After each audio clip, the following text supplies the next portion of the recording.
નમસ્કાર મિત્રો, આજે હું બનાવું છું વેઇટ લોસ રેસીપી દૂધીનો સૂપ।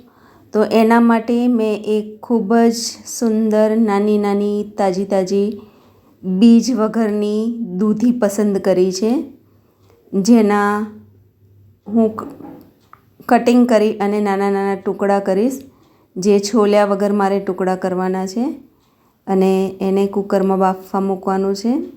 તો સૂપમાં નાખવા માટે મેં લઈ લીધું છે 1 લીંબુ, મીઠા લીમડાના 20થી 25 જેટલા પાંદડા।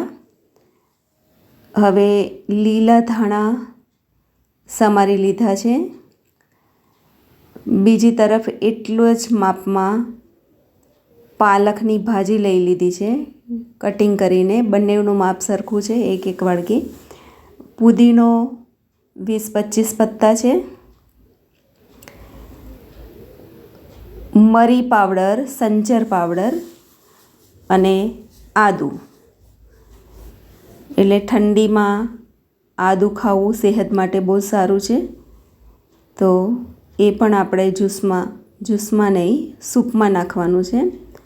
તો એના માટે હું વઘારીને કરું છું। તમે ચાહો તો ડાયરેક્ટ વઘાર્યા વગર પણ બાફી શકો। તો મેં થોડુંક ઓઇલ નાખ્યું છે, એમાં જીરું ને હિંગ નાખી દીધી છે। હવે દૂધીના ટુકડા નાના કરી અને મેં કુકરમાં નાખી દીધા છે। હવે આપણે જે પણ ભાજી અને ધાણા, લીમડાના પત્તા, પુદીનો એ બધું સમારીને રાખ્યું હતું એ પણ આમાં એડ કરી દેવાનું છે અને સરસ રીતે હલાવી દેવાનું છે। દૂધીના મેં છિલકા નથી કાઢ્યા, ડાયરેક્ટ જ મેં સમારી લીધી છે। એમાં 1 ગ્લાસ પાણી નાખ્યું છે અને 2 સીટી થવા દેવાની છે। હવે 2 સીટી થઈ ગઈ છે, તો દૂધી એકદમ સરસ ચડી ગઈ છે।